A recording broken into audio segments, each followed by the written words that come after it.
Hi everyone. Hi everyone. It's your girl Jay, and welcome back to the best. What is this? A K-pop podcast in the world? Jeez, I'm shook. Hi Jazz, how are you doing? And also, how are the audio levels for everyone? Because I had to do a little switcheroony. But I hope everyone's doing well. Jazz, how has your week been so far? It's all right. Um, yeah, it's all right. Honestly, same. Hello, hello. Yeah, I didn't really do anything this weekend. Also, we kind of chatted. It's like there's not much to catch up on because we kind of chatted on stream when we were on Oh Twitch yeah. yesterday playing Unrailed. The audio sounds good. I see LD, you changed your name to Lauren. What's up? I was like, oh, a new person in the stream, but it's LD. Oh. Yeah, hi guys. Yeah, so I was having, hopefully the stream goes smooth. I'm not using Discord. I finally broke the shackles off my feet so I can dance. That is Discord.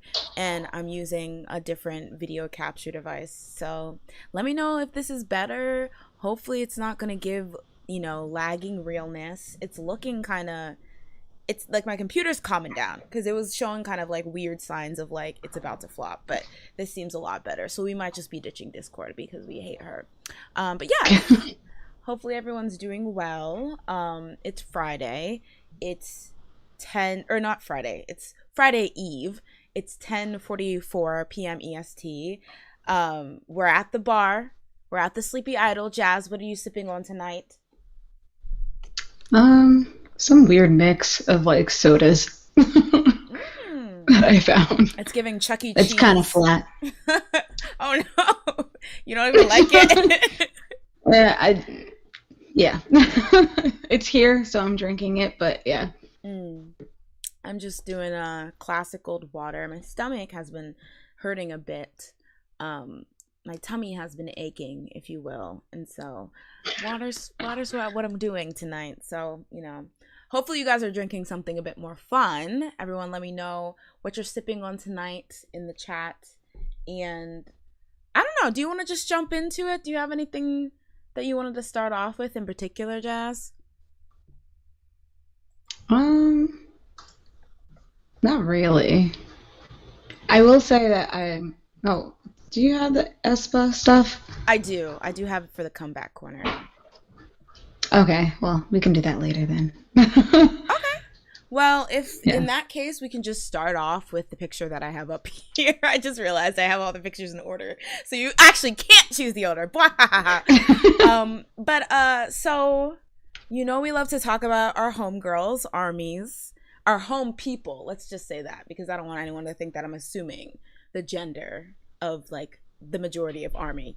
Armies are men, women, non-binary, etc.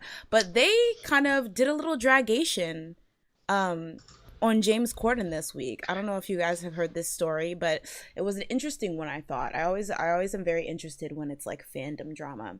So essentially, as some of you may know, on the 20th of September, so earlier this week, BTS spoke at the 76th United Nations General Assembly, and they also performed Permission to Dance. So it was a big thing, and it's actually not new to BTS. I remember the first speech was in 2018. I don't know if they did anything in 2019, but I know in 2020 they had like a video message speech. So they're ambassadors. This is what they do. They have like different like what do you call it? Like campaigns and things like that. So it's like not really new to them. They've done it before. But essentially, ARMY got kind of mad because James Corden, who is the host of, I think it's the Late Late Show, he did a video where he basically commented on it. So I'm going to bring the video up. And essentially, the words he used... BTS visited the UN. Okay, the words he used weren't great. So I'm just going to play a soundbite because last time I played a clip, even though it was from Twitter, I got. But this is what he said. The United Nations General Assembly kicked off this morning in New York City, and it started with some pretty unusual visitors. BTS were there. BTS visited the UN, and lots of people are saying, why are BTS? The world leaders have no choice but to take BTS seriously. At the end of the day, BTS has one of the largest armies on planet Earth. Historic moment. It actually marks the first time 15-year-old girls everywhere found themselves wishing that they were Secretary General Antonio Gutierrez. Okay, so in it, just for a recap, because Jazz, you probably didn't hear that. I'm trying to listen to I listened to it earlier, Okay. but I forgot what he said exactly. That's good. So yeah, he essentially said there was two things in particular that seemed that people were really pissed at. One, that he referenced BTS as unusual visitors to be at this assembly, and then also he made kind of reference to the fandom being 15-year-old girls. So this has been a thing, I feel like, ever since BTS started blowing up in America, like years ago, that ARMY felt, or their fans felt, that the American media wrongly kind of puts this stereotypical kind of idea behind their fan base that it's a majority of rabid young girls that essentially just think they're cute, and that's why they're just so diehard. And I feel like it's been a thing, and I feel like we talked about this before, Jazz, that they've been really trying to shake and prove not true, because I mean, there's like layers to it, really, because it's this whole thing that people tend not to take seriously, things that are liked majority by young girls. There's been a lot of boy bands who've had, like, I remember, what was it? Do you remember that? I think it was like 5 Seconds of Summer. Oh, yeah. Yeah, they like got into, what about them? They got into some controversy because they did like a Rolling Stones article where they essentially were like bagging on the fact that a majority of their fan base are young girls and how they want to be taken seriously and get more guys to be fans of their music and stuff like that. So it's, I mean, you can like kind of name it. K-pop in general, I feel like, is looked down for like the female fan base, things like Twilight, like CW dramas and stuff like that, just like that kind of thing, that if it's liked by young girls, it must be stupid or we must hate it. So I feel like, BTS fans have kind of had a long ongoing battle with the American media that this is not true. They have such a diverse fan base. And then I feel like people were just kind of like, when he said that they're unusual, like, okay, with the unusual comment, I'm not sure if it's more that they feel like he didn't do his research to see that they've spoken here before, or if they feel like it's another dig about them being a boy group. But I guess, like, they were really, really mad. They, took to, this was originally a clip that was posted to Twitter. But after, all the backlash that they got in the comments, they ended up deleting the clip.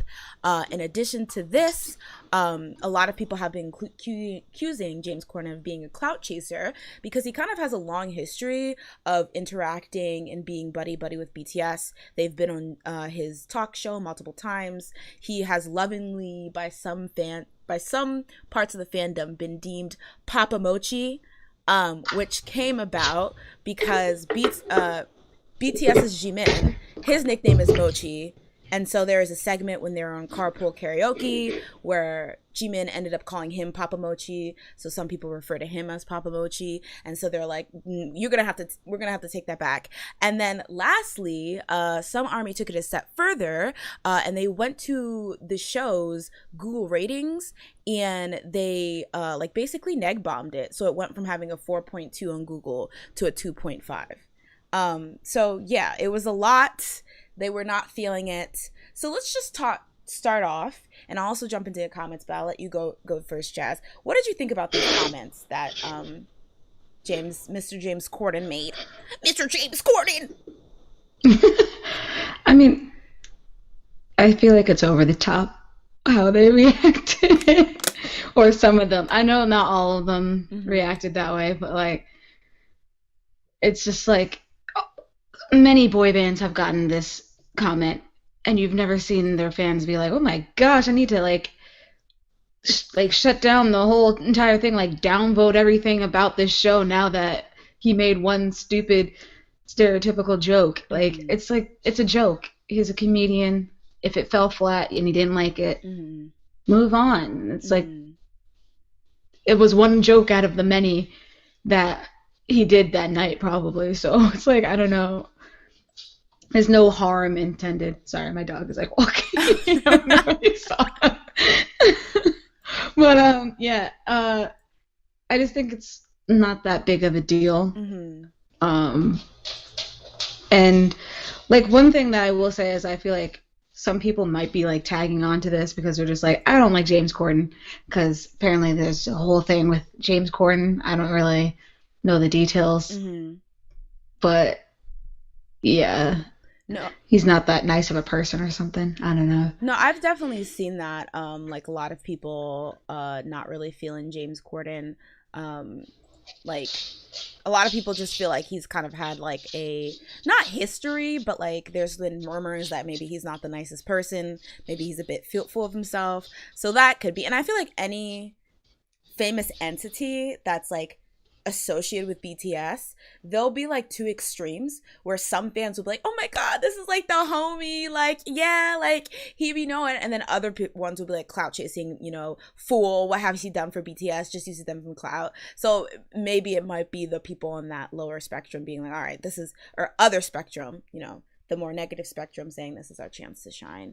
I'm gonna jump into chat real quick. Also, I wanted to show, I didn't have this up, but I wanted to show, this is a tweet from G Minary, who showed, you know, the before and after with the Google ratings. So there's it at 4.2 and there's it at 2.5. So just for reference, from what I mentioned before. So there's that. I also think that's just so petty. It is it's petty. Just so petty. Like why? If you don't like the, like, really? From one joke, and you're just like, all right, now the whole entire show is just like, we're gonna downvote it. Like, that's just, come on. Yeah, I think that kind of rubbed me the wrong way, just because, like, yeah, like that joke, like I understand, because I'm gonna say that, like, I do feel for them in the kind, like, it's a double-edged sword, and we'll probably talk about that. I'll talk about that more later, but I do think it's kind of unfair because there's a lot of people whose like jobs rely on this, and you're just like neg bombing it because one comment. And I don't think like it's gonna be like, you know, I don't know where the Late Late Show like runs, but like whatever the studio is gonna be like, oh my god, y'all went from 4.2 to a 2.5 on Google ratings, canceled. But like it's I highly doubt they will, because they'll probably be like, oh, it was just one fan group that was just like downvoting it. But yeah, okay, I'm gonna jump in the comments. Leanne says, I haven't seen Army dragging James Corden on my Twitter, TL, but I have seen non-stans Twitter's part of my Twitter TL dragging him for his acting. In His Cats. acting? I'm assuming in Cats. I haven't seen him. Which is what, like, when people, I don't know. Did people actually see Cats? I did not. Yeah, I feel like people, like, there were like 5 people that saw Cats and they're like, this is terrible. And then people saw clips of it and they're like, you're right, this is terrible. I will not subject myself to this misery. And then that was about it. The thing is, the premise of Cats seemed so nutty. I was like, why would I even bother watching this? This doesn't seem up my When I read what it was actually about, I was like, there is no plot. There is nothing. What is this? How did they make a play out of a book of random poems? Yeah, yes, that I didn't know that. I was like, somebody was too ambitious. Like they should have turned the ambition down when they saw the book of poems. Yeah. But yeah, Lauren says, I mean, does he have to be crucified over that? I mean, yeah, he could have worded stuff differently, but is it that deep? Andre said, I mean, people have been saying Corden has been a dick for years and for years and doesn't really care about BTS or K-pop, and that he's really using them for clout and popularity. Ooh, isn't that what people think about all boy bands? And that's kind of like getting into what you said, that like I do see people, because I think there's like multiple things can be true. I do think that BTS being a K-pop band, when they got famous, a lot of people didn't know what to do with that, and a lot of people were weird about it. But I think there's a history, and I'm not saying this is a good thing, but like BTS being told that all their fans are little girls is the American boy band experience. Like even the Beatles, like as iconic as they were. So it's not anything exclusive to BTS.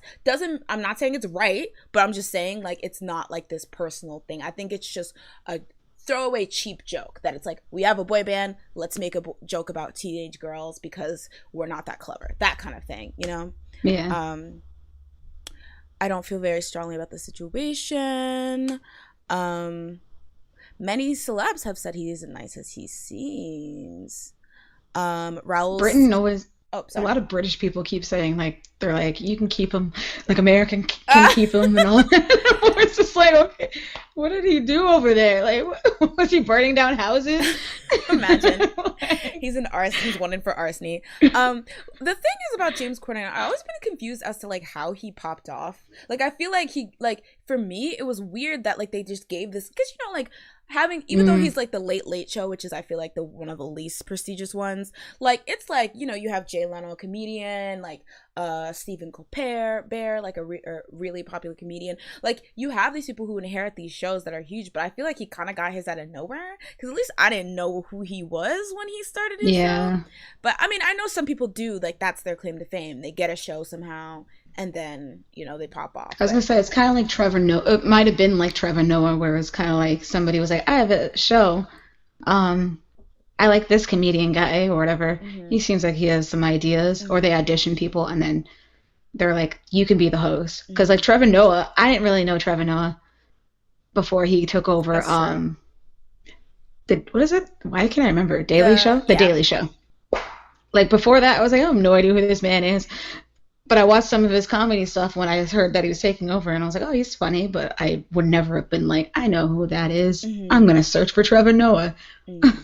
Yeah, I just feel like it's just one of those things that like it's like it's messy, because one, I do think, and I'm not going to say like, you know, be like I told you so, because I definitely didn't.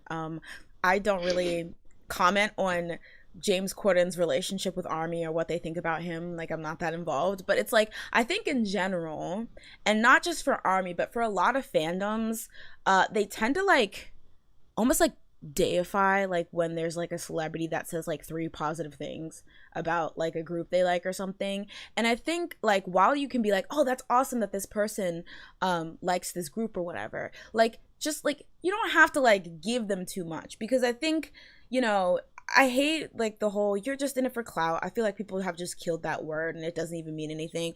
But if you provide them the clout just for doing the bare minimum, and maybe they're an entertainer, obviously they're gonna milk it. So don't give them the way to milk it. Just be like, hey, that's cool. And I get that you want to show like BTS's power by like support every time they're on, making sure things trend and blow up. But it's like people are gonna use that, and I think like a lot of people are being disappointed because they saw maybe like James and Corden and like BTS as like besties or good friends, when a lot of this stuff is so weird.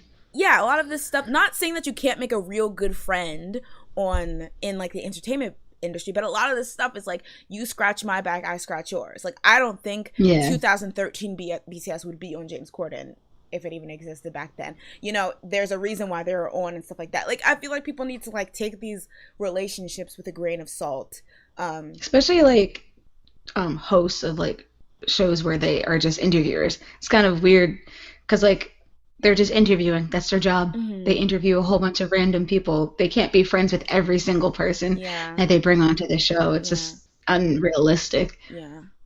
But I will say though, I do think that and especially the teenage girls, I love that they're standing up for themselves and saying like, you know, don't be shady about it. Like I feel like it's just been like long accepted that like the joke about something like, you know, this is for teenage girls and they're crazy and they're rabid and hormonal, and like the undertones of that like being like, you know, they don't know why they like this thing, they're just insane. Like I do like to see like, you know, younger girls like, you know, defend themselves and being like, stop making those kind of jokes, they're whack and you're whack or whatever. But I agree, like neg bombing the ratings, especially if you got him to delete it, I feel like that was an apt response. You don't really need to neg bomb the ratings or whatever. That just seems like a waste of time. But yeah, I was very pro you know, being like, hey, like stop saying that. I do think though it's like this weird double-edged sword, because like I think in trying to prove that BTS has a diverse fan base, it kind of low-key reinforces the idea that there's something wrong with your fan base being a majority of 15-year-old girls or whatever.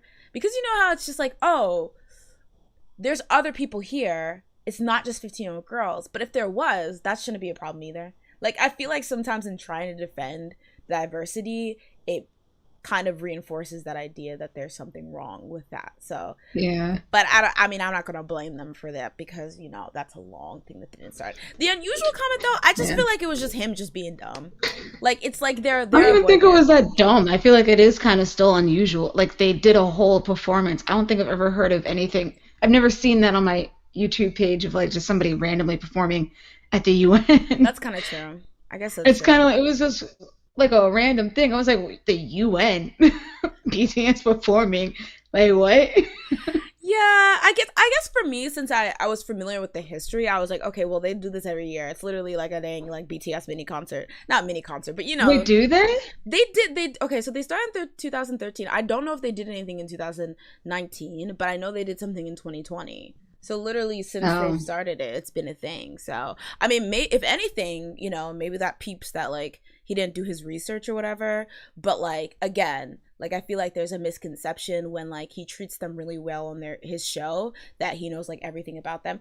And I guess you can argue he should do his research if he's going to speak on something. But again, I feel like it's just a throwaway, like your typical throwaway, corny late night joke. Bye, Laura. Also, it's not always his writing. So that's another thing. I feel like some people were like, it's James Corden. He did this. And it's like, but like there's writers for him. He doesn't write every single joke that he says. And I feel like I was reading like some comments that people were like, oh yeah, I feel bad for the writer because they're probably fired after this. Oh, that's so true. And it's like, you made one little like stupid joke. You were just like, all right, here's a joke. I mean, I need to get this in today. Here you go. Mm-hmm. And then you get fired. Mm-hmm. I think this would be a beautiful time to actually, you know, like when people are like, we're not canceling you or we're not attacking you, we're educating you.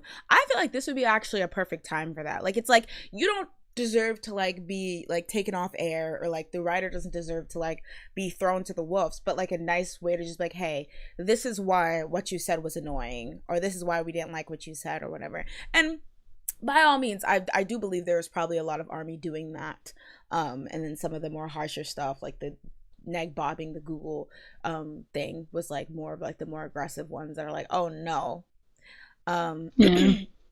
Oh, now Jimmy Fallon has climbed the besties. Oh yeah, I heard that. I kept reading that. They're like, that's why Jimmy Fallon's the best. And I was like, what? Now you're doing the same thing again. He's going to make the same joke. Bet you. That's true. He's going to up it to 20-year-olds. That's what's going to happen. He's going to like, that was the problem. I said 15 and they need to be a bit older. But yeah, I feel like, yeah, like you said, like, don't like now like hyper focus that on another person. That is not the moral of the story here. Just don't give people too much. It's like when people make popular fandom accounts, literally celebrities with their own right. Like it will just be like, you know, somebody who posts about like ITZY or something, and maybe they're really funny on Stan Twitter, so then they start treating that person like they're a celebrity, and then when that person does something shady, they're like, no, where could this go wrong?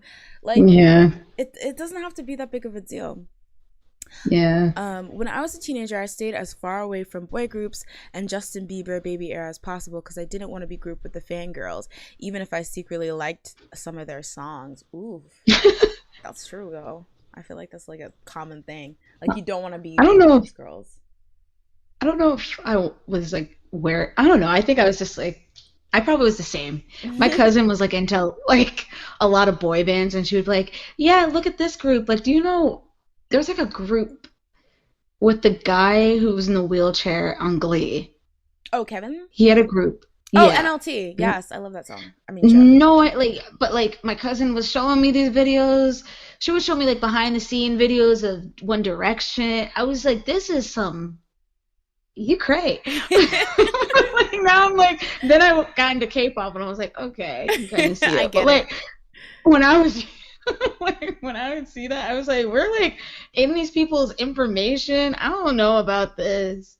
But now I'm like, okay. It's not that crazy as long as you're not like, I don't know, trying to downvote freaking TV shows because of stupidness. It's hard because I get being really enthusiastic like based on something, but I feel like people sometimes just need to reevaluate how like, I don't know, how they I just don't think you should get that mad that you want to do that. I don't know. Like, leaving a comment, like, that's fine. But, like, being like, we have to neg bomb this thing, I think that's a bit too much.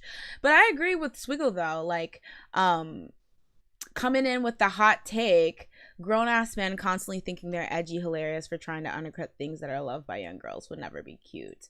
Yeah, I feel like that concept in general is very tired because it's like, why do you care? You know? Like, I think it's a little bit of jealousy, but who knows? I mean, we do drag them for watching sports, so that's true.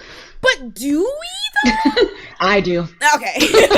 Okay, never mind. Because I don't like sports, so like, you know, I'll go for it. I was like, I feel like it's only like a recent thing, and I feel like it's in defense of the fact that like some things get dragged. Like it's like, oh, you'll make fun of me because I go to an anime con or whatever, but you paint your face and like literally cry over it, you know? That's true. Very true. Terrell Owens or whatever, but yeah, that's very true.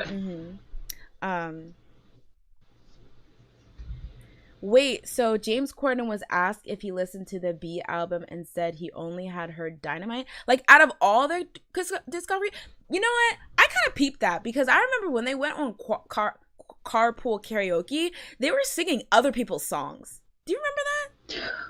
Well, I mean, I thought that was because their songs are in Korean. Yeah. And you know how weird that would... Because he usually sings with them. Yeah, but with the people. Is like... learn that then, you know, because I felt like it was like a lot of people were like, oh, ARMY are like, but the thing is, if you're gonna have them on your show, learn that, because didn't he sing Despacito? Or maybe I'm just making that up. Did he? I don't know. Did he? I don't know. Maybe I'm making that up. I feel like he would have. Let's see. I feel like that's different. I don't know. Spanish is like, maybe he took Spanish. There's a chance that he took Spanish. But Korean, that's a whole different thing. I remember when I first got into K-pop and I was looking at the lyrics to Lucifer and I was like, I don't know what fudge I'm looking at. I tried to keep up. It was just not a thing. Sorry. Especially, like, I feel like if it's like something that was a last minute thing where they're like, oh, let's get them in. They're coming today. But get in the car. I feel like it's a bit like shady if it's like, we invited you on, because that's literally, now you're othering them, because you literally never do that. Like, don't get me wrong, I know people sing other people's songs, the iconic clip of Adele singing Monster, Nicki's verse from Monster and stuff like that, but like, I feel like you really othered them by like singing a majority of other people's songs, and I feel like it's like, oh, am I turning into an ARMY? He gets the clout of them being on carpool karaoke, but doesn't have to put it, like, the thing is, it's like, okay, you know, put in some elbow grease. I think they came, I don't know what songs they had at the time. I know they had Mic Drop. I'm trying to think like what songs they were doing at the time. But it's, yeah, I don't even know. We do want him to butcher the Korean language. I feel like I would appreciate if he put an effort, because I'm like, why am I here to promote Bruno Mars's music? Because then it's gonna look like how Justin Bieber was out here singing Despacito, and people will be like, oh no, racist, and then he's gonna be like, okay, but the thing is, I tried. Okay, here's the thing. As a fellow talk show host. Hello, how you doing? I feel like if BTS was like, no, what is a group that I don't really know their music?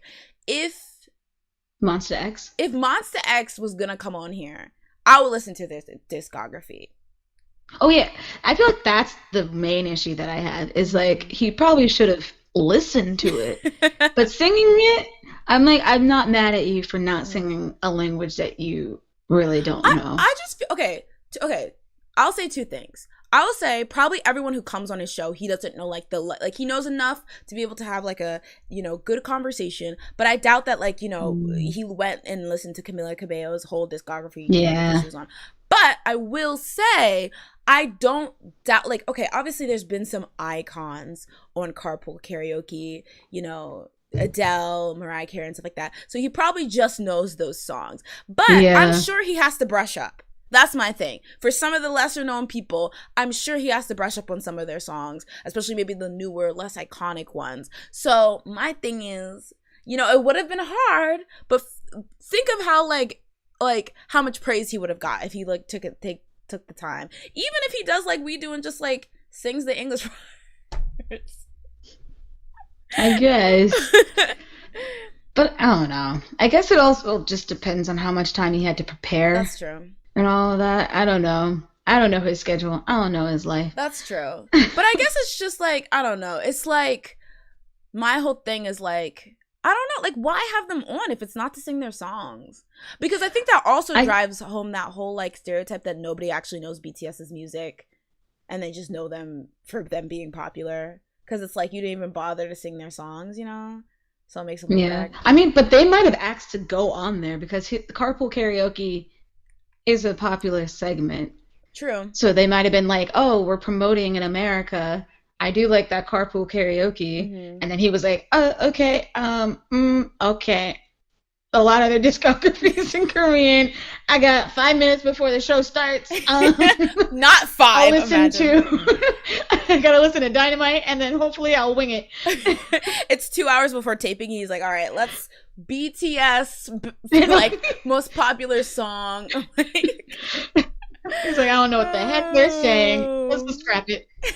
Are we expecting to have James look at color-coded lyrics on the video while driving? I don't know. I just feel like if One Direction came on, yeah. Oh, I am the army for tonight. Woo! Let me clock in my army stand card. If One Direction went on and he was like, "All right, like sing he likes Janet One Direction. Jackson," Connections. Huh? His connections to One Direction. Oh, I guess because they're both British. Oh, maybe that's it. And I think like there's just like I was reading stuff like about like how he's like he knew like Louis' mom or something. I don't know. There's something where it's like he's nepotism. No, I'm just kidding. But yeah, and he was like, "All right, now sing some Janet Jackson," and they only sung "What Makes You Beautiful" because I believe they did sing like one BTS song, maybe. I kind of forget, y'all. It's been a bit of a while since I watched it. I'm all fake. I'm like, this is what he should do. Anyway, just imagine they sang like 5 songs, and his Korean was perfect. And I'm like, wait, but yeah.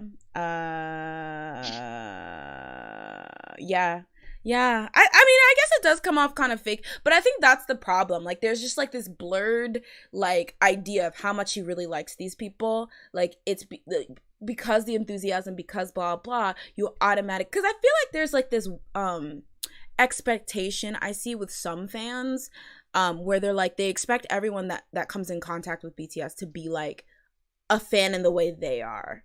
And I feel like kind of like somebody who was at Andy saying that a lot of this stuff is transactional. So like it's okay if like they do a song with Halsey and Halsey isn't like, you know, out here waiting for their V Live to drop after they attend the Grammys, or, you know, waiting for the new drop of BT21 merch, or like, you know, James Corden doesn't sleep with like BT21 merch pajamas, you know. I feel like people expect that because they're like, you know, well, BTS is so great. Like, why aren't you standing like the way we stand? And, you know, when they don't meet that expectation, a lot of people are disappointed. So, oh, here's the comment. This is, the thing is, the whole thing is transactional. He gets views from fans, and fans get content for their faves. Because whether or not the content is bad, fans will still watch and support it. A little shade. A little shady there.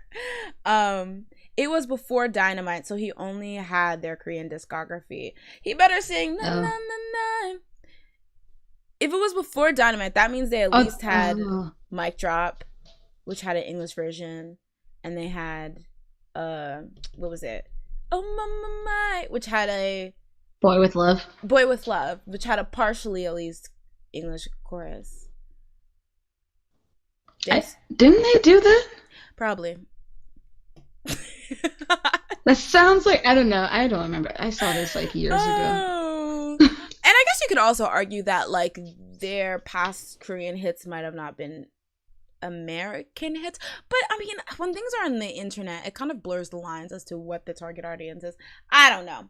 Either way, James Corden got dragged. I think I asked all the questions I wanted. Okay, we went over what we thought of his statement, whether we thought ARMY were doing too much with their response. I guess in general, do you think James Corden's a clout chaser? But we kind of went. I think, Andy, you summed it up great with it's a transactional thing. So, but yeah. I think that's like for a lot of the hosts, late night hosts. Yeah. It's just transactional. Like as I said before, like I feel like you just can't be a fan of everybody that you interview. It's just not. It doesn't make any sense. Yeah, and yeah, that's true. And at the end of the day, it's a job. Like I remember a certain group there is a situation where like somebody like got a chance to interview a group, and a lot of people were like, you know, the interviewer did a fine job, but they're like, it would have been so much better if they could let the fans do it and blah blah, and the fans deserve it more. And I'm like, okay, but this is the person's job. Like it's not just like they got picked out of a lottery. Like this is their job. They're part of this news outlet. That they're doing their job. Like it's not like it wasn't like a competition to see who knows the group the best. You know, so some fans need to dial it back. But yeah, a job is a job is a job. So yeah, overall, it seems like it's more or less blowing over after the tweet was deleted. But I'm guessing next time BTS is invited on the James Corden show, it might not have as, at least from some fans, a lot of them might be keeping a watchful eye. Or they might be like, big hit, just skip the James Corden, the late night show thing. But yeah. All right, moving on. So this was actually submitted by Andre. Just as a plug, you guys, if you ever have like a story you want me to do, I originally said you can send it to me over Instagram, but I'm trying to limit the amount I use Instagram. So now adding me on Twitter, a lot of you guys have been doing that, which has been great, or just like sliding into my DMs and sending me something. Yeah, you can do that. And you know, I always, as usual, will leave time at the end to talk about, you know, miscellaneous topics, but for the most part it's always nice if I get to read over it beforehand. So this was submitted by Andre, and this is about a group that recently announced their disbandment, which is always really, really sad. So let me change the pic real quick. There we go. So Beck% recently, I think it was today actually, announced that after their contracts are up on October 9th, they will be officially disbanding. So in particular, the agency Top Media wrote this message. Our sincere thanks to the fans who have loved and supported the members of Beck%. Top Media's exclusive contracts with Beck%'s members Rakhyun, sorry if I butchered the names, Junghwan, Changyeon, Young, and Hyukjin expire on October 9th, 2021. After deep discussions with the members, we have decided to end Beck%'s activity. After debuting in September of 2021, Beck% actively promoted for 9 years in Japan and Korea. No problem. And received much love with their performance and vocal skills. We sincerely thank the members who have worked with us at Top Media for a long time, and we will continue to cheer on their futures. We ask fans for their warm interest and support for the members' new starts. And then the actual members also wrote a message saying, "This is our farewell as Beck%. It's really difficult to leave a place where you've stayed for so long. It's been a long time, but now that it's passed, it feels quite short. As Beck% members and as each other's colleagues, the past 9 years were a very valuable time for us. We thank Perfection, their fan club name, for loving us even when we were lacking. Our 20s were fun and happy because we spent it with you. In the future, we wish each other nothing but happiness and will soon greet you with new images. Thank you to Perfection. We were able to stay strong, have fun, and be happy. Thanks to Perfection, we had a happy youth. Be happy, everyone. Thank you for loving us, Beck% until now. We will soon greet you with a different image. Signed, Beck%, Rakhyun, Hyukjin, Chanyeong, and Junghwan." So this was a group that I actually wasn't too familiar with, so I did have to do a little bit of research. But it's, you know, it's always sad. I was really, really shocked to find out that they debuted in 2012.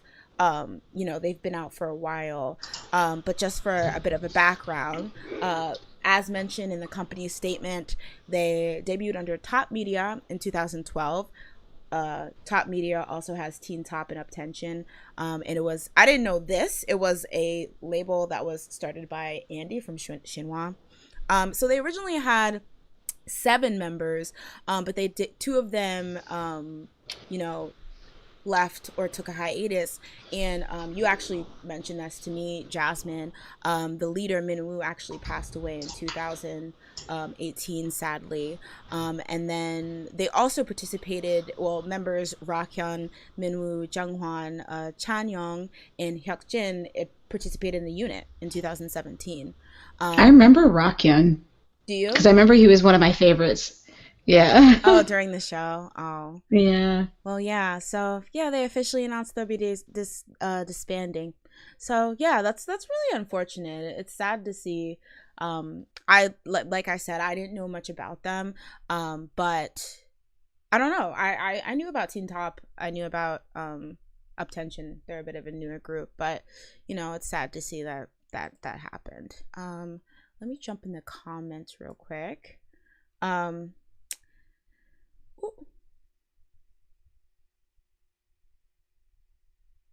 Oh wait, isn't Top Media founded by one of the Shinhwa members? Yes, it's founded by Andy. Man, Baek% has been through so much, but I'm happy they continued their careers for so long. Yeah, and it always makes me annoyed with the unit too. Like just all those like variety shows that like promised we will pump, you know, life back into your career, we'll give you a second chance, and then they end up not going anywhere.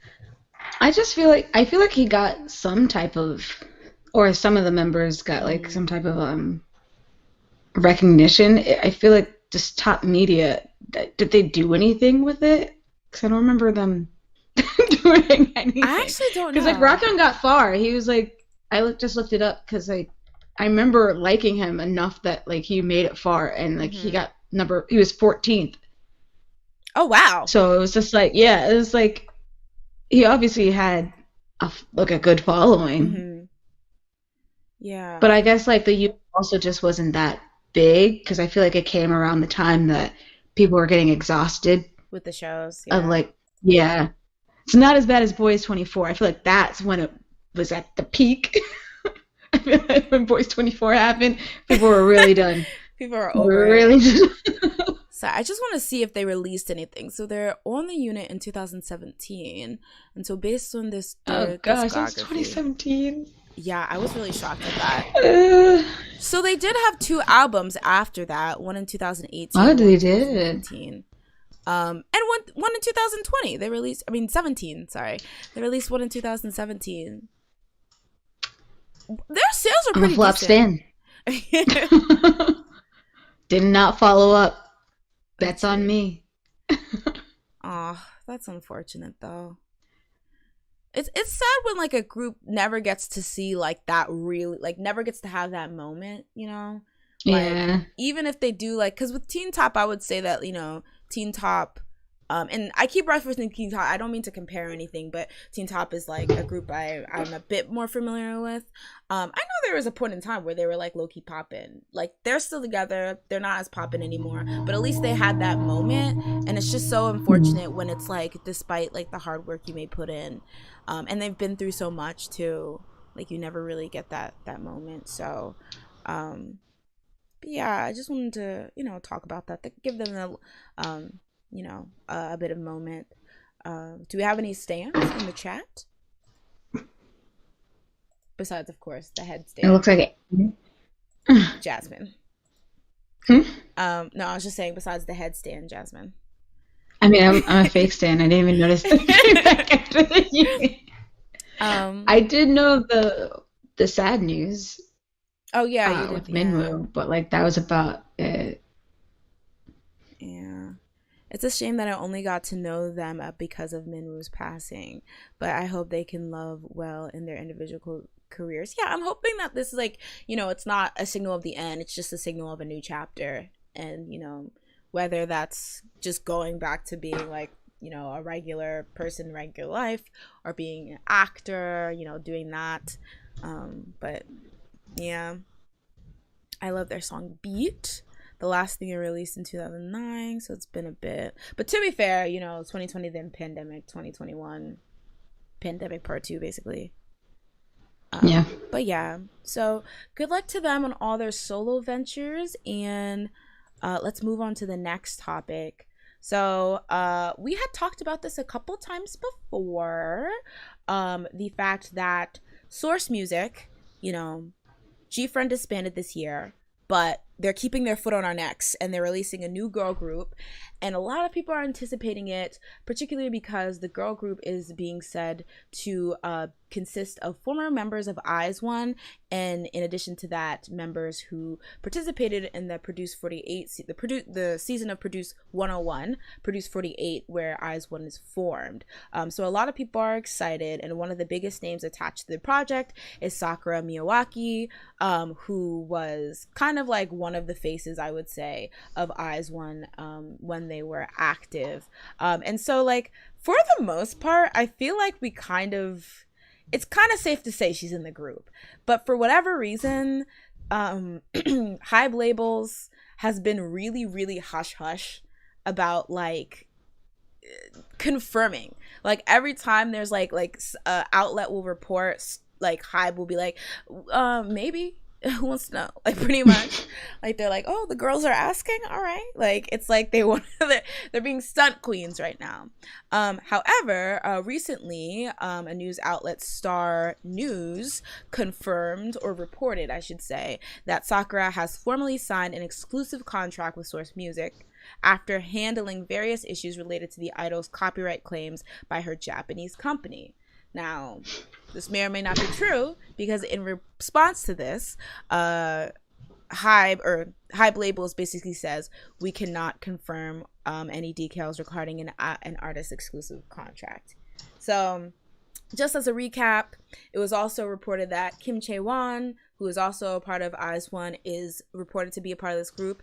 And then Ho Yoonji, who was a contestant on Produce 48, and originally under Playtist Entertainment, has switched to Source Music because Playtist is also under Hybe, and she will be in the group. And then there's a new well, it's new since the last time we talked about it. Apparently, your homegirl MINJU, who is also a member, of IZ*ONE. People are saying that she's supposedly supposed to be in this group, but she may have been like, nah, I'm good. So. Oh, I thought you were saying updated news. Like, she was like, I changed my mind. Do you want her faking me out? Do you want her to be in this group? MINJU stands. What do you think? Do you think she's missing out on a big opportunity if she doesn't join this group? Yes. I'll speak for them all. As the CEO of MINJU stands. I just feel like she would have, I don't know. It would benefit her? She could have been the actress. Yeah, she could have been the actress one. Maybe. I thought there's always an actress like member. That's true. Maybe it's like, because the thing is, you know, I feel like she was very clear from the beginning. Like, we very much knew she was, like, interested in acting. That was her thing. But I feel like maybe she's like, okay, but me being an IZ*ONE was like me, you know, getting that, building momentum for myself by being in an idol group. And now I get to do the actual acting, like being the actress part. Yeah. Like, maybe she just sees it as like a bit redundant if she joins another idol group. But yeah, essentially though, a lot of people are saying that like talks are still in discussion. Essentially, like, she had been slated as, because I think they said that there was about 2 or 3 actual IZ*ONE members that are supposed to be in this group, and there was reports that she was supposed to be the 3rd, but they were discussing it. Hybe Labels was discussing it with her. However, back on September 10th, she had announced that she was opening a like bubble service, which is like a subscription service where fans can talk to their like be in like group chats and stuff like that with their like idols or whatever. And since she opened it, and it officially opened on September 13th, like by herself as like a soloist, people assumed that was basically hinting that she's just gonna do her own solo thing. But yeah, it's saying that reportedly they're still trying to get her, so we'll see. But yeah, I don't know. What do you guys think? Do you think she's missing out on a moment here? It's a smart business move, Raul says, to have a group with already popular members. Less work to promote the group if the fan base is already there. That's true. I feel like that's very smart. Like I'm saying, like they're using their money for good. Because I'm sure the only downside for any other company is that you're gonna have to pay a pretty penny to, or like make a bomb contract for members that are to like form this group for members that have a lot of potential, are just hot off a really popular group. But like, if anyone's gonna have the money, it's Hybe, right? So yeah. Speaking of being an actress, I heard she wants to stick with acting so she can keep her NBC job, since I guess Hybe groups don't go on NBC. What? I did not know that. Since when? Did I miss something? Is there a Hybe beef? NBC. And why? Probably some like thing that happened back in the day. Oh, wow. Well, let's see. I did not see this beef. Oh, wait. Was there something between BTS and NBC? I remember that used to be like the thing back in the day, like when like SBS and like YG were beefing, so they like made their own Inkigayo and stuff. Was it MB? It was something like they made their own alternative. YG made their own alternative to like literally one of the music shows, because they're like, we're not going on there, thank you very much. Let me jump back in the car. Because like, didn't BTS not go to one of their end of the year music festivals and then they just said no to everyone? Oh my god, I didn't know that. Oh yeah, after G-Friend was under Hybe, they weren't allowed to go either. Same. That is so messy. I'd be mad. I'd be like, okay, maybe BTS can afford to go, but I'm trying to pay these bills. Like, can you pay my bills? Some say there will be 2 girl groups, one made by MINJU Jin and the other one made by IZ*ONE members. Oh yeah, I did see that. She was like the one who like helped to create FX, and she's, I think, is she specifically under Source Music or Hybe? But yeah, I did hear that there is going to be 2 girl groups, but that's even smart then. That's a lot. It is. Can they handle that? That's true. That's true. Well, I imagine they all have like their own dedicated teams, so it won't be too bad. Hopefully. Can you handle it? You never know. Oh, it was the YG and Mnet. Okay, yeah. Yeah, it's so messy. And then SM and Mnet, didn't they? Was it? Have some beef? Like recently. Probably. Like, they should be having beef with FBS for breaking Wendy's neck. Or legs or whatever they did. Honestly, I'm surprised do they still go on there? It's like that didn't even happen or anything. That's a good question. SBS. Like they were like, "Hey, Wendy," and then pushed her over. Like I would have been just like, "All right." Like literally, that's so messy. SBS, Red Velvet, Queen. Let's see if they perform. You know, they probably settled though. They're like, "Here's some money, SM. Please no." Well, they performed Queendom on SBS and Kigayo, so it seems like it's back to usual. If I was, they probably paid them. Probably. But yeah. So, I forgot to show the pictures. So, Ha Yoon-jin, Chaewon, MINJU. I don't know. I agree that would be good just to always have something connecting you to, like, if your acting doesn't take off, like at least you have this and you can get roles for that. But I also feel like maybe, you know, why there's like directors and stuff who will cast you just for your idol clout, there's probably like some directors who are like, you're an idol. Yeah. And I feel like just on being, even if you are good, just by being associated with a popular idol group, there's going to be people who look down on you. And that's not, that are going to like shade you and stuff like that every time. Because I remember Sooyoung from SNSD, she's a pretty good actress, but every time she gets a role, people like drag her for like the first 3 episodes and they're like, oh wait, she's actually good. Never mind. Like, it's such a mess. That's probably kind of like, what's his name? Zac Efron. I remember he was doing so many musicals and he was like, y'all, I want to act. Like, I'm not just a singer, guy. He's probably like, I'm confused because I'm not even that good at singing. So why am I he was like, I didn't even sing in the first movie, guys. Did you not know that? That was Drew Seeley. Like, come on. Like, take a hint. Have you heard of one Drew Seeley? 25 minutes until I die? What? Hey Pem, what's going on? Oh wait, is something coming up on today? Is something dropping tonight? Yeah, Zac Efron and Hairspray. Awesome. The Lady's Choice. I had that whole album. Not you being a Zac Efron stan. I'm just a Hairspray stan. Wait, is it coming out tomorrow? Dang, I'm so. Did Twice come back? No, but they're going to come back good. with Okay. their solo. I was kind of like, did I miss them coming back? Because I don't know. I think I read something that confused me, and I was like, wait, where was I? Okay, ITZY. I am so behind on ITZY. You know, that's good though, because I told myself I wouldn't look at I wouldn't really follow until like I get some audio. But yes, so that's it for the hot topics, and we're gonna move to the comeback corner real quick.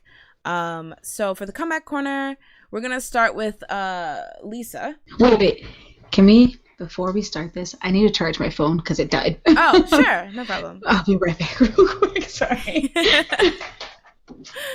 But yeah, the ITZY, let me take a look at some of the teasers because I have not been following.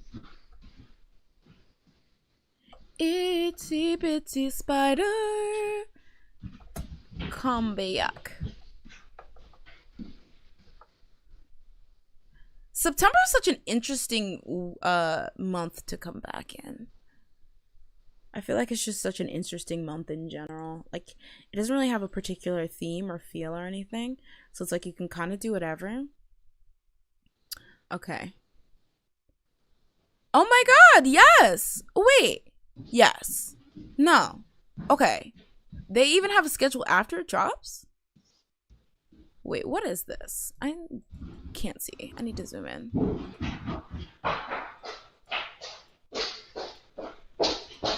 I'm so sad though, because I feel like Mafia was kind of paid dust. Okay, it is releasing.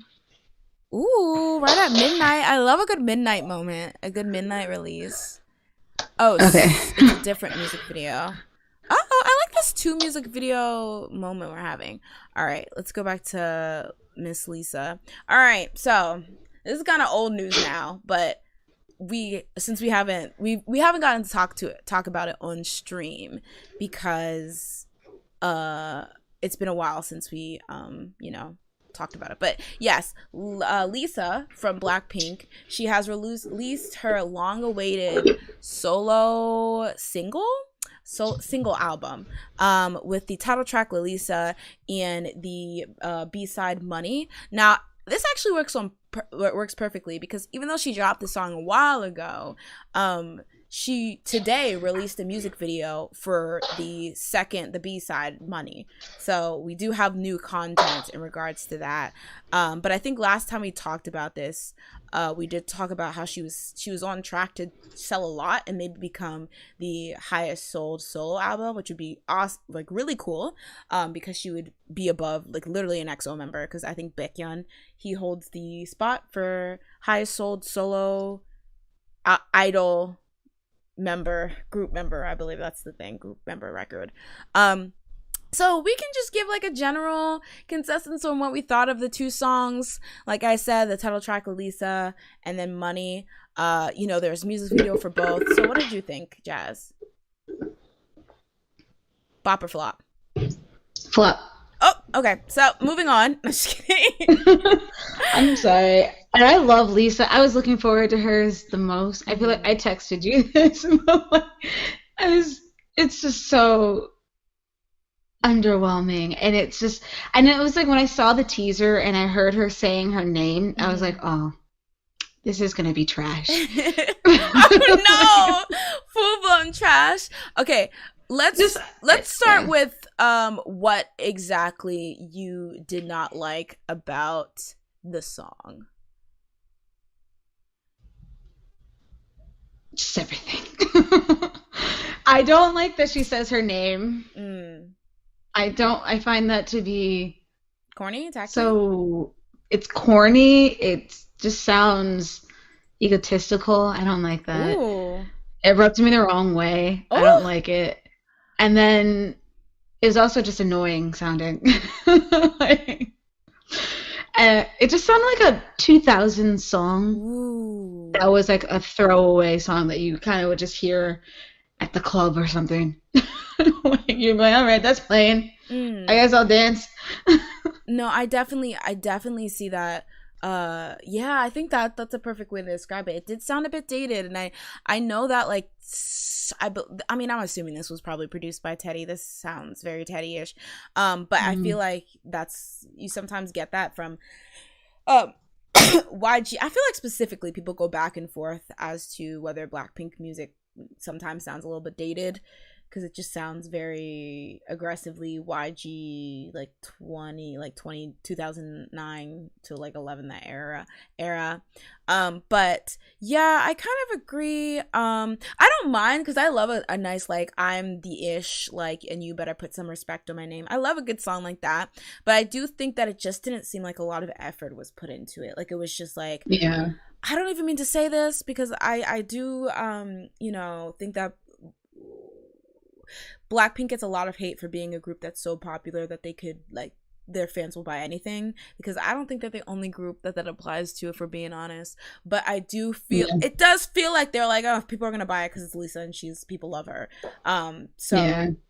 I just feel like there wasn't a lot, and the music video was all right. It was mostly just like Lisa looking nice in like cool outfits.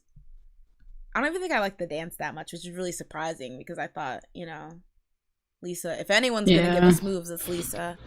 But let's see. Okay, that was gonna be my next question. Since this is a title track, how are we ranking the solos so far, out of Jennie, Rose's, and Lisa? I think like recently I just have like started to like Rose's a lot. So hers is my top. Jennie's is middle, and then Lisa's is last. Wow. Like Jennie. Yeah.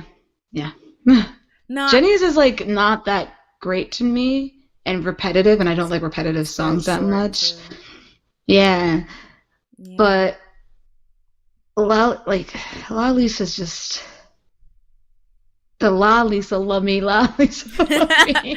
Let us in the. Yeah. It's catchy, but like, is it catchy in a good way? Yeah. It's catchy, like, yes, if you repeat something over and over again, I'm going to remember and it's going to get stuck in my head. But not because, like, it's like, ooh, this sounds really, really, like, I like how this sounds. I'm going to jump into the chat real quick. Andre says, also, can we talk about how she only went on one music show and Jimmy Fallon. I did see the Jimmy Fallon performance. I thought that was interesting. Oh, yeah? I didn't realize she only performed on one music show. Yeah, she performed in Jimmy Fallon. It was one of those, like, they filmed it somewhere else and then he played those kind of things. Pem says, I hate songs that are I am the best centric. Oh, that's kind of like what you said, Jazz. I don't know. I think those are so fun. If we're talking, it depends. I like Pretty Girl Rock. I think that's the only one that I really like. You don't like I'm the Best by 2NE1? Oh, I do. Okay, that's just. You think she just did this bad? That hits different. Yeah. It sounds good. Well, at least it sounds. Yeah. Like La Lisa. Okay, wait, because this is about to be my comment twin. It feels ingenuine. It feels like what YG wanted for Lisa, not her. It feels like a track CL didn't want.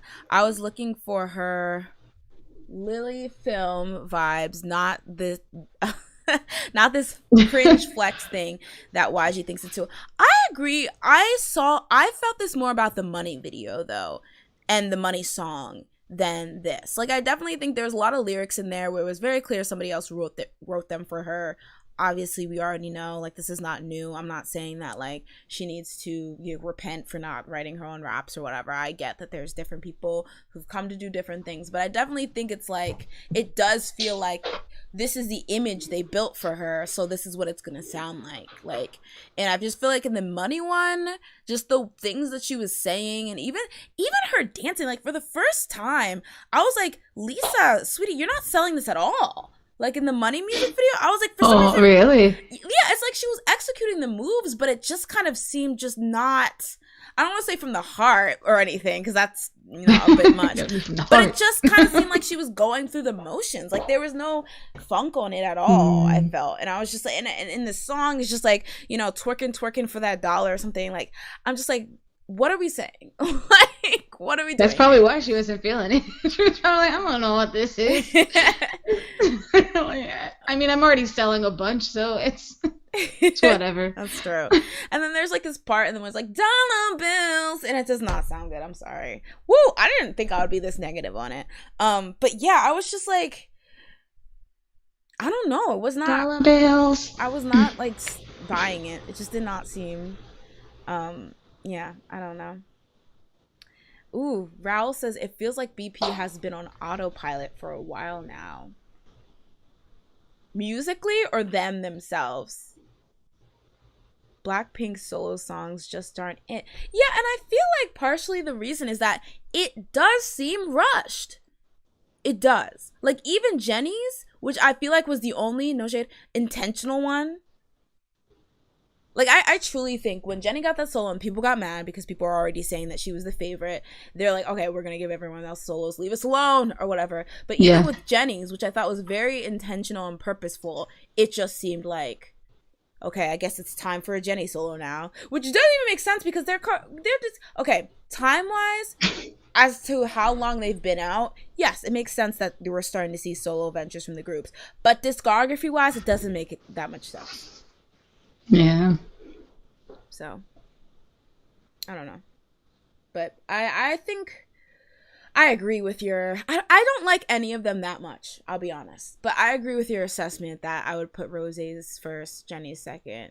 Actually, I would probably put these up the same. I don't really care for either of them. Money I would say is last, but... I mean, well, we're just doing the title tracks. So, yeah, I'll kind of put them... because they were just both kind of nothing to me. Like, I think what makes me like On the Ground is just the chorus. I really like the chorus. Yeah, I like the talk, like the what goes up must come down. Like that sounds, I don't know, it's catchy. But and then solo, I think I didn't like that because it was just kind of Teddy's little let's not have an actual chorus. Yeah, let's not you say one word. Yeah. The dollar bills part was very cringe. Yeah, it just seemed like inauthentic. And like dollar bills. And the thing is, CL also has been clocked a lot of times, but like, ugh, girl, like, what are you saying? Like, blah, blah. But I feel like she sells it, like, and I hate doing this because, you know, I'm the first one to defend Blackpink from blackjacks that need to build a bridge and get over it sometimes. Listen. But yeah. And I love 2NE1. I love blackjacks, you know. It's just that some of them just like to take out their aggression specifically on Blackpink in a way that I don't think is fair. But it did run through my mind. I was like, this kind of seems like they're trying to just like, what would CL do? You know, like the What Would Jesus Do band? Like, what would CL do? But I feel like CL can sell it more. Even if I do have my gripes sometimes where I'm like, okay, CL, what are we doing here? You know, I feel like she can sell it more. And maybe it's because she does write the stuff she's saying. Her solo stuff. Let's not get it twisted. Teddy also wrote her lyrics too, a lot of them. But like, you know, her like solo stuff, and she has written lyrics and stuff like that, so it's sell. But I just feel like I don't know what it is. I just feel like it was like it did not seem like she was there at least in the Money MV. Yeah. So yeah. But I want better for them because they are talented. Let's see. How was she recording songs for 2 years yet only giving us 2 songs? And they sound like this. Yeah. They sound like this. It's crazy. I don't know. Oh, Rose has been giving us songs for 2 years, or has been recording songs for 2 years, or Lisa. Haven't they been doing that in general? Who? Just recording songs. I'm sure. Because wasn't like Forever Young like old? Oh yeah, I remember hearing that. It's here's the problem though. Despite Blackpink's accomplishments, they still have only like 3 songs in there. Yeah, it's a very weird thing with Blackpink because they definitely are a top group. They're definitely popular, but it's like, and you know, a lot of people will say it's the YG tag. They got handed their popularity because the YG tag.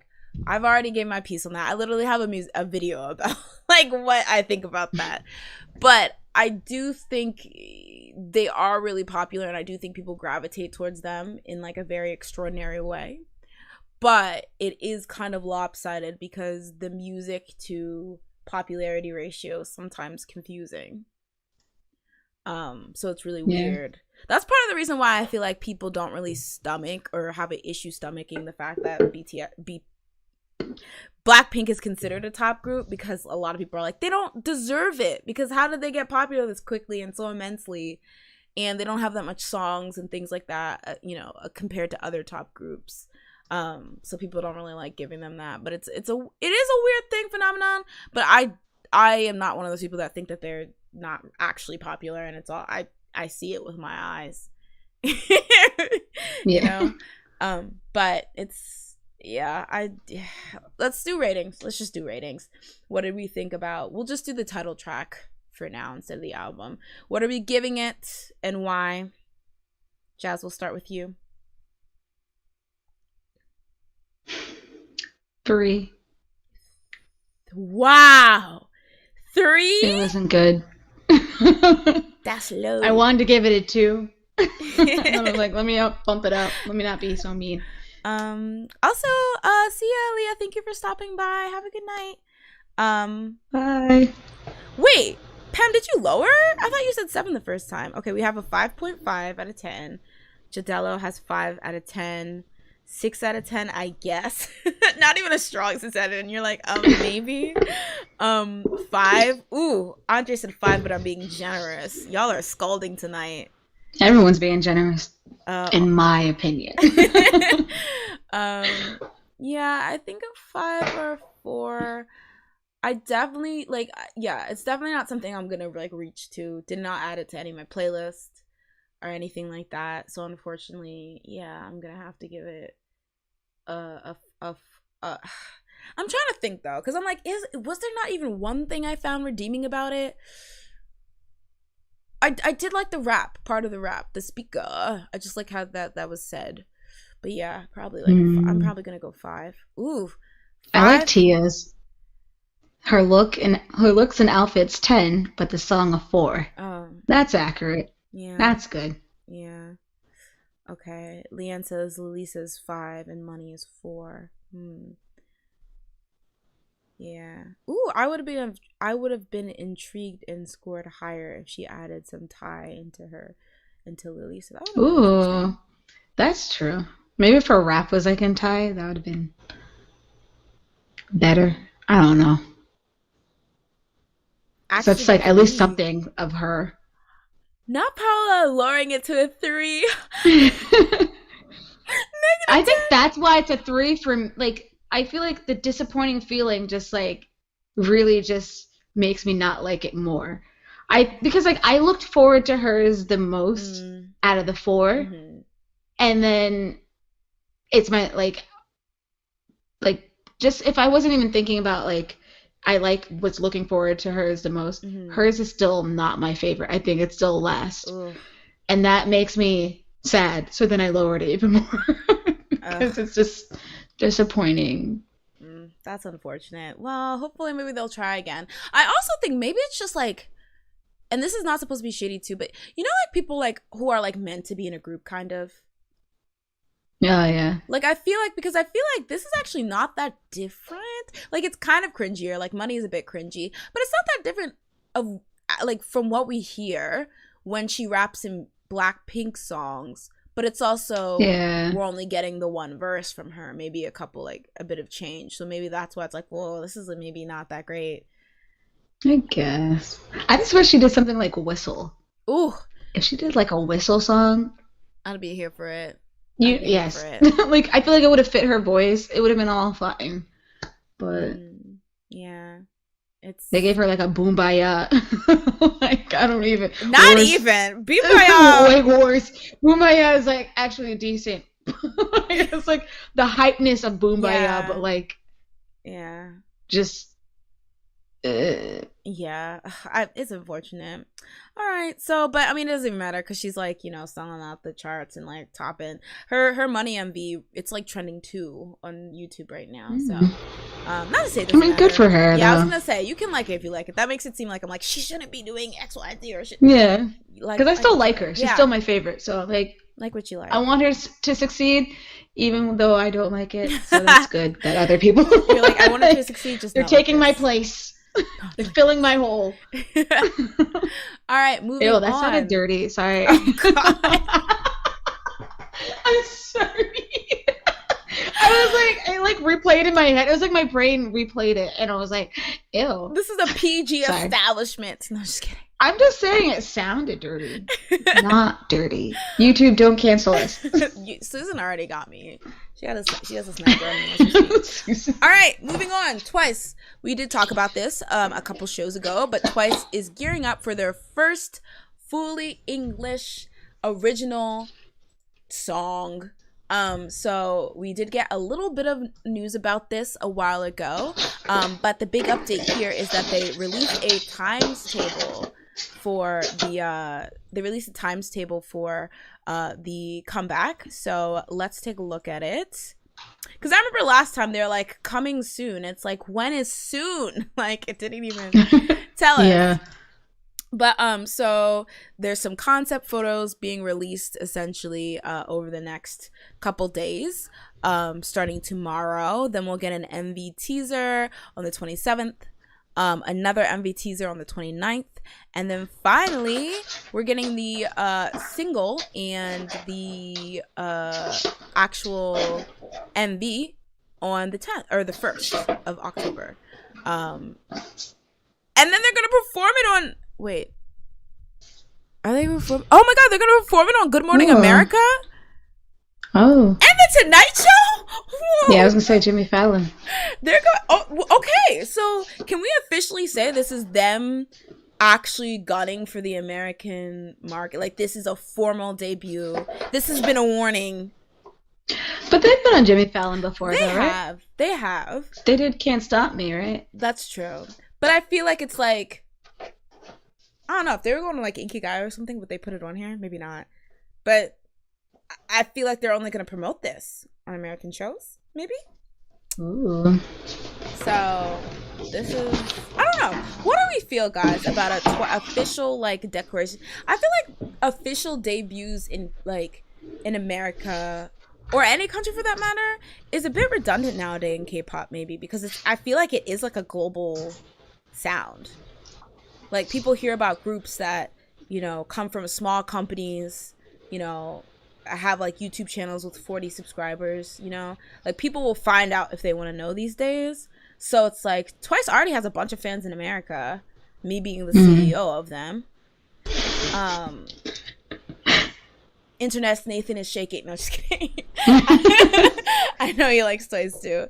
Oh, thank you for putting that out, Scout. Do people even say feels anymore? Like that is giving me 2013 Tumblr. The Feels? Yeah. I mean, when was that Feels song? What feels? By K3. Probably in 2013, and she released it on Tumblr. No, it was Calvin Harris. I think it was like 2017. It was probably. It was a Tumblr exclusive. Yep, 2017. Oh, so then that's she was late last too. time. She was late too. I mean, it was a popular song, so. Well, I guess, but Twice can bring it back. It just sounds like, it scares me because one of the things that I always is like, not my pet peeve, but I'm always just like, is when like, you know, K-pop groups do English language songs, it tends to be corny. Like whether it's like a translation, like there's like too much like wannabe hip lingo in there, like it just comes off kind of cringe. And so it being called The Feels, I wonder if they're like, oh, hit me up on the TL, girl. You be shady. Maybe shady's not that. Let's see. What is like a? I'm feeling the feels tonight. tonight. You are so. I don't know. I was thinking "Hit Me in the Feels" or something. Like they're like "Hit Me in the Feels" or something. That still sounds like very Doge, like you know. That's like what it's giving me. Like catch feels. It's giving me. I mean, that's how they say in the Katy Perry song. You know, I would say "Catching Feelings" would probably be better to say. Yeah. As the slang linguistics doctorate, with my slang linguistics doctorate, but I don't know. I'm not that hip either though, so I only started watching TikTok like a couple months ago, so I don't even have the right to say what's cool or not. I definitely am the 10th member of Twice. JYP lost my contract in the mail, so I sometimes say feels, but that's because I'm a hack. I'm kind of worried about how the Twice sound is going to be received in America. I mean, here's the thing. Are they ever going to become like, I don't know, the next Doja Cat? I don't think so with their sound. But I also think they have American fans here who like how they sound fine. Maybe it's not a mainstream sound, but they definitely do. But I also think that can go for like basically any K-pop group. Yeah. Like, I hope they should go for like a Little Mix sound. I feel like that would fit them. Like kind Black of Magic type Little Mix, or yeah, like because I feel like Little Mix. Well, they have like a little mix of everything, but like they're like not yeah, like Black Magic. Confetti? Like even hair. I feel like would fit them. Like that type of sound. It's like it's a girl group. It's like fun. Yeah, we could do that. It's cute in Korean, but they can easily sound very corny in English. That's true. Yeah.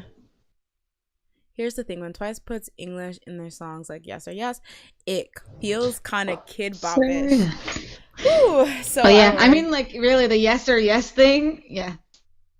That's kind of true. That, or like what's it called? The where they're like shuffling. Dance the Night Away. That's a whole Nickelodeon, like, what's it called? Nick Jr. Yeah, Nick Jr. That's a whole Nick Jr. like setup. Like dun, dun, dun, dun, dun, dun, dun, dun, dun, dun. Like I can imagine like all the characters popping up. That's true. Little cartoon characters. But maybe because this seems like a very intentional, like this is an English album, we're trying to debut in America. Maybe they're gonna do the thing where they kind of like low-key change their identity a bit, like switch up their identity, kind of what like with BTS is doing with some of their English tracks. Like it's like very different than what they would release in Korean, because they're trying to like cater a bit to like a certain market or something. Maybe they're gonna do that, so maybe it's gonna sound completely different. Who knows? But then that might alienate the fans. Because he got me in the feels thinking this is real. Oh my god, imagine if it's like a low-key, like slow, like R&B ballad bop, like hard times are the feels. First of all, who's singing this? Them? Have they sung R&B? I mean, they have like not like that kind of R&B, but they have like cute little That's R&B what I mean. bops. It's like I can't imagine. Hard times. Mom was like, hey. She was like, this is the type of music I've been waiting for. Exactly. Y'all been coming for me, but I just wasn't in my element. And me singing Signal. Like, what the fuck? I need some hot times. Right, Andy? Mom was like, tell me how I'm supposed to live without you. Imagine. Oh, God. I mean, Twice cover of Jackson 5's I Want You Back was kind of... They did a cover... That was because they made it too high. I'm sorry, they did a cover of what? I don't... They really had them screeching. Wait, let me put my one step. I mean, you're the one ignoring the whole entire existence. That's true. Acknowledging it. I'm trying to have it both ways. It's not their fault that JYP was like, all right, so you see this note? We're going to take it above the staff. We're going to go all the way up there. Listen, this never happened. Michael Jackson was singing? Go higher. Oh, gosh. I don't know. It might work. It might. Yes, I agree. If they do like a cute little girly sound, like Casey, I've been listening to Casey Musgraves recently, her new album that just dropped. The songs are kind of like not that great, but there's this cute song called Breadwinner, like a nice like just pop tune, not too difficult, whatever. And I could see it go like a kind of like, hey, I just met you and this is crazy. I could see Twice doing like that, like a poppy girly type song. I think that would work, and it would do well because people are liking that kind of nostalgia stuff. But either way, I'm excited because I feel like it's gonna be an interesting thing to see what they would come up with if they're doing something that's kind of aimed towards like a Western market. And I will be standing. I'll be watching it live. All right, moving on. Oh, where's my little thing? Oh, the one I've been waiting for. Ooh. All right, guys. So the girls, can we call them like, you know how we always ask like what was the song of the summer? I feel like they had it. I feel like they had it. How do you do it? It's in the, is it next level? Oh, is it this? Schumann did that. It was so cute. Sorry. Wait, save it for the Schumann. This is good content. That's gonna be it. He did this. He said next level. And he's like, all right, I'm out. Support your girls. You know. Not him doing next level, but he couldn't do Can't Fight the Feeling. Okay. He gonna promote that? Even if it was 3 months too late? With the 3 people? Yeah. With the 3 of them dancing on there. Not him trying to become a member of ESPA over promoting EXO. He's like, there's still more members in that group. At least there'll be 5 of us. He's like, listen, I'm trying to make money moves. All right, so I would say that aespa, they really were the it girls of the summer. They had Next Level. It's still killing it on the Melon charts. It's still super, super popular. And I feel like, I don't want to say it came out of nowhere, but like Black Mama was received all right. And then I know they had like a follow-up song that was a remake. But this becoming a hit was like, I feel like it was kind of like a nice surprise. Next level. It was the next level. I know a lot of people will say, people always rag on SM groups in the beginning, but if you're big 3, you're bound to become popular eventually, so it's not that surprising. But the way that it's like, not to compare, but like it's literally like, I think this is the best performing song to come out of SM this year. So they were like literally literally outdoing their Sunbays. But like, yeah, this is like really good. But when you come off a hit, it's always very, very like nerve-wracking for that next song you drop, because I feel like there'll be some like, residual popularity, so it won't necessarily flop.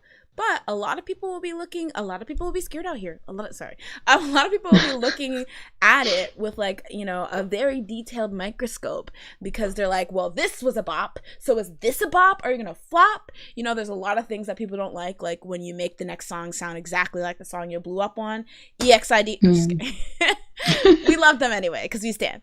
But yeah, a lot of people criticize if they try to go to left field, etc., etc. But we did find out that next month, October 5th, so actually it's not too far away, that's like 2 weeks, they'll be dropping their first mini album called Savage. So the new mini album is gonna have 6 tracks, including the title track, which is also called Savage.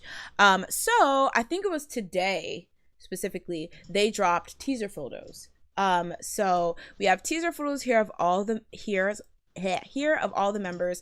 I just picked 4 because there is a lot.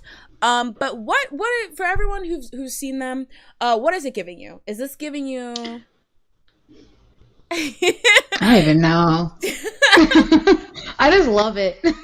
I love the angle that they did, like how they like did like a under the floor type thing. I was like, I feel like I've never really seen that for teasers or of like another group, and I was like, this is very innovative. I like it. It really is. Like, it's very simple, but I feel like it has a lot of character just because they did give you like angles and levels with the shots. Like usually it's just like the same kind of like But now, like, it kind of almost looks like a fashion magazine ad. Yeah. Like a Vogue spread or something like that. It also gave me, like, TLC, No Scrubs. What if they do it because they're on their remake thing? They do like it's literally Savage. Just imagine. I don't want no Savage. Savage is a guy.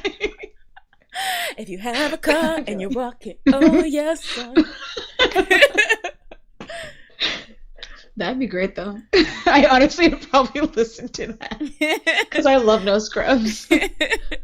Yeah, that would be really cool. But yeah, I feel like, you know, for me, you guys already know, I really don't give my like full opinion or get too hyped until I actually hear some audio, because that's the most important thing to me. But I feel like these images, you know, it's looking good so far. Like I'm excited to see what kind of music would go with something like this. Is it like, did they always kind of have this Savage KDA kind of like futuristic? Well, I guess it kind of, because I don't know, I feel like with the like Black Mama sounded like Black Mama. I think Next Level sounded very different. I know you said it was like a remake of like a Fast and Furious song or something like that. Yeah. I feel like since that popped off, we're gonna see a much more like Savage, like kind of like, I don't know, image from them. Like, I don't know, just like a cool, you know, yeah, you're on 2000 late, I'm on 3008 kind of vibe. Yeah. Black Eyed Especially Peas. with the styling. Yeah. Oh, yeah. I feel like that's what we're gonna get. Which I would love. I love Black Eyed Peas if there was something like that. That was like their best album. Well, not their best. One of the best out of their newest albums. It was pretty iconic. It will be interesting to see end of the year awards and how they do. I'm interested too. I mean, okay, let me dial it back. I feel like they had, for idol groups, they had this song in the summer, because I know there's been other like a lot more popular songs. Megan feature. They get a Megan feature, Megan Thee Stallion feature. Just imagine she's like, I'm a savage. Comes in. It's like, what the heck? They just changed up the whole entire song.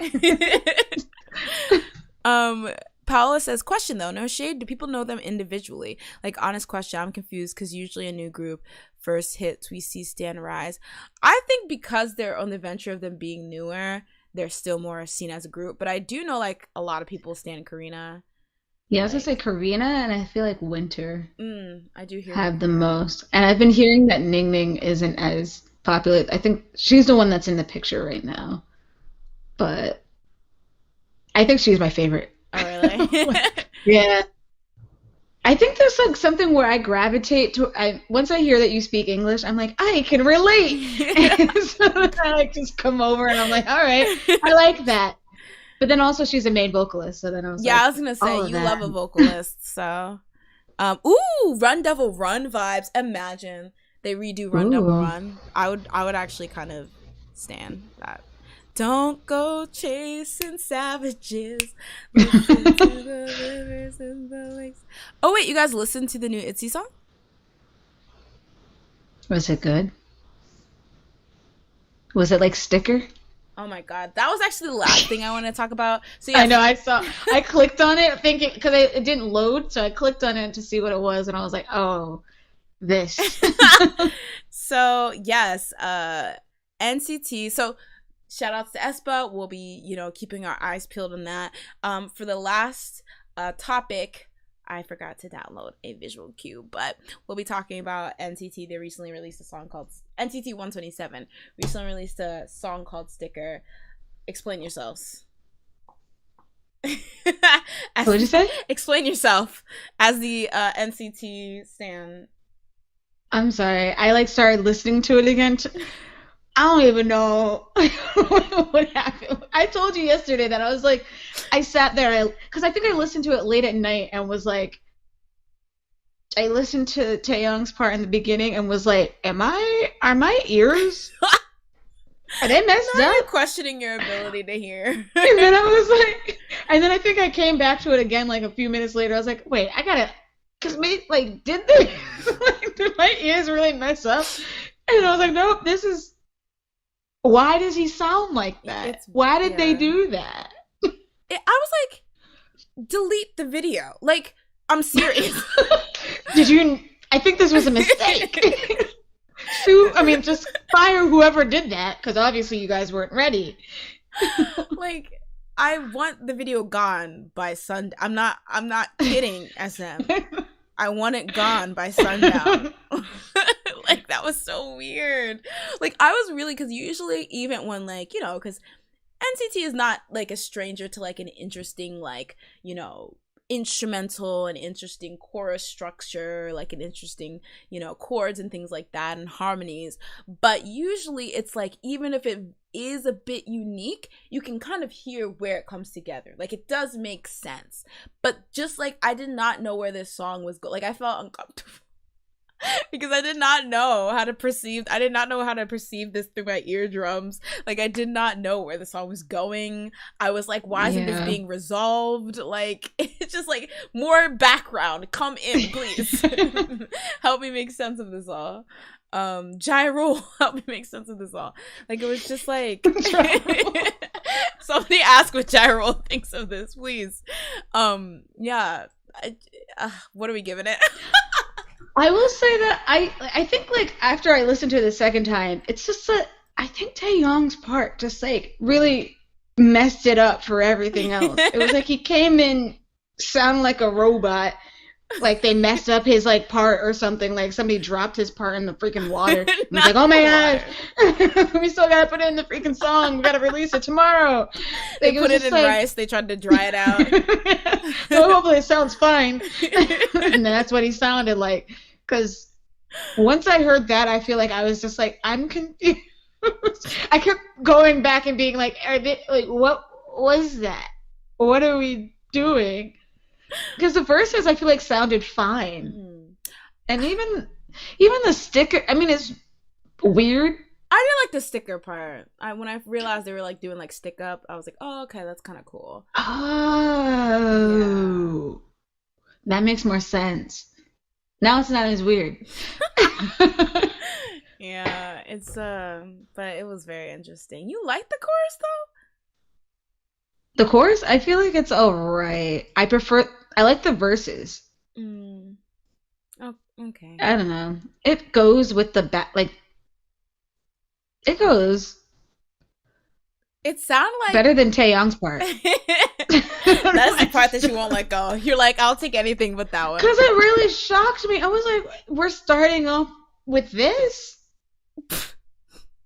It was a lot and you're committing? Take in for the first couple seconds. But yeah, overall, it was an interesting song. Like a sticker. Yeah. Ah. I have listened to it multiple times just because I wanted to double check on what I heard. I was like, is that really...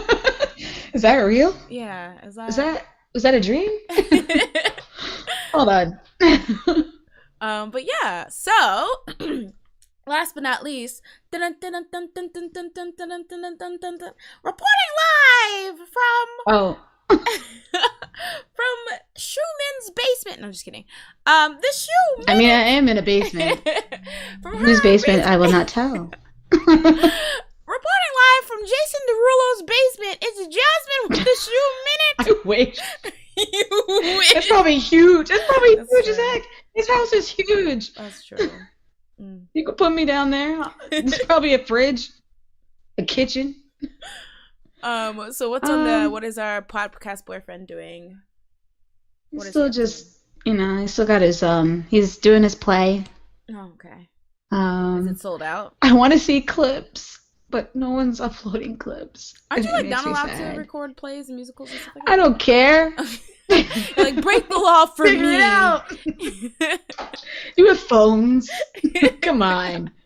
I feel like if this was peak, like, EXO time, they would have found a way. There would have been like big cameras in the freaking front row, just taking it, and they'd be like, "Okay, kick me out," but my friend over there is gonna take the rest. Oh, God. They focus on me. It's crazy how that works. Like, I remember when we went to that EXO concert and people were getting when I wrongly got kicked out of the concert. when I went like backstage and they were like, you know, like stealing my SD card and stuff like that, there are people who like literally had snuck in who also got caught, who had snuck in these huge cameras with these huge lenses. And I was just like, how the heck? Like, what in the Houdini hell? Because it was like, how, like, they checked our stuff. Like, you had to put your bag and stuff, and they checked that. So it's like, how did you must have like literally built that from scratch inside, like built a compartment. You're like, actually, I have the plans, and I am going to copyright. Like, it was wild. But yeah, so hopefully they'll get it together. Defy the law. It's worth it. All right. And that was the show minute. Wait, he has that show, this tennis thing. Oh yeah, I forgot what it's called. The Prince of Tennis. So yeah, that's where he did the next level. But yeah, that's cute. All right, guys. So I think we're gonna wrap up here because I think the thing froze for some reason. The John is okay. It's not. All right. What froze? I thought the chat froze, but I think it was just my computer. All right. So we're going to take the next couple minutes. Any hot topics or things you guys heard about this week that you want to bring up? Jazz, do you have anything you wanted to talk about to start off? I'm on the next level. We're like, bye. Trying to think. I don't know. I know we did talk a little bit about the Minna situation and Jimin, but I haven't been able to come look through like the chats and like the texts and stuff like that thoroughly. For which one? For what happened with Minna and Jimin from AOA. Oh yeah. So I want to be able to do that properly because I know we talked about it a little bit on my stream yesterday, and so like I just want to make sure I properly talk about or properly research it because I know it's a delicate situation. But I was surprised because apparently there's a lot in there because a lot of people were like releasing this changes the game type like videos and stuff on it. I was like, wait, what? And like dispatches involved and stuff. So I'm interested to see what was said there. Oh, I think my actual chat froze. That's crazy. That's crazy. Okay, let me open it elsewhere to see if I can get it running. I'm on the next level. Oops. Next level. Oh, no, it's just frozen. Check it out. Are you saying anything after when Andy said the closed patterns is giving me Matrix? No. Oh, okay. That's been there for a while. Huh. They just hate us. It's okay. They're like, ugh, crickets. I was watching this podcast, and it was like, it would be too long to spit through the context, but it was just like the guy told a joke, and then like literally it was like 3 people in the podcast, and they just were like,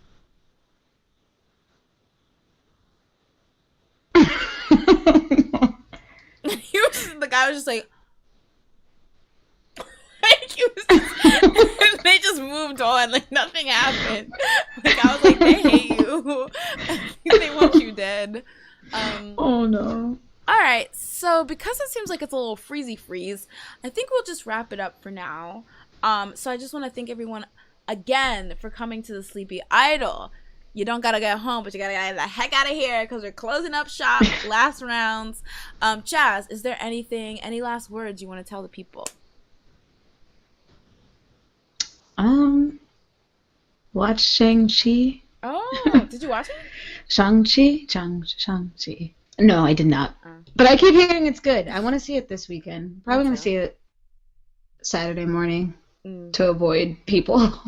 Oh yeah, that's smart. I was gonna wait till it came on I don't know, when is it coming? Like I think like 45 days it's coming in. Yeah, I was thinking of it, but I was like, will you care? I want to see it now. Oh, okay. I want to see it. So I was like before I was like I'm willing to wait, but I keep hearing such good things about it that I'm just like, all right, I'll see it. I'll cave. Yeah, I think I saw that somebody said it's like the best Marvel movie character origin story or something like that. So I'm really interested. Yeah, I was like, that's high praise. I mean, yeah. Yeah, that's pretty high praise. And I love that guy in it. The guy. Oh yeah, Samuel Sumo. I forgot how to say it. Liu, I think. Liu? Yeah. He was in that Netflix show, Kim's Convenience, and yeah, he was like the older brother, and he's cool. And he seems cool on like Twitter and stuff too. Actually, I heard on TikTok he's funny. Oh, he has a TikTok?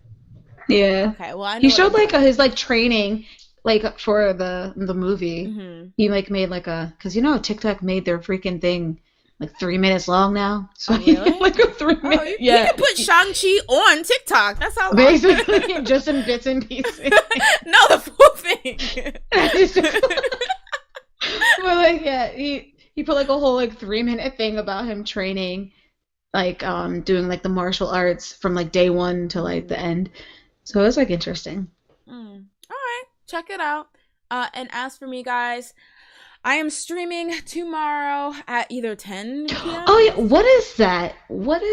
I was looking at your schedule, and what did it say? 12 minutes for tomorrow. It's a. What the heck is that? It is. Ooh, plug. Nice segue, Jazz. I see you. Because I was like looking at it like, okay. I'm just gonna stream for 12 minutes. That's what it is. Honestly, no, it's a newish. I think now it's like a month old, but it's a game by. I believe it's by the company Annapurna, I believe. Yeah. Oh, is that the thing where like the wife dies? Oh well. Okay. Well, we're now playing something else. No. That's the one where it's like you are like a husband or something, right? Yeah. Does she really die? What?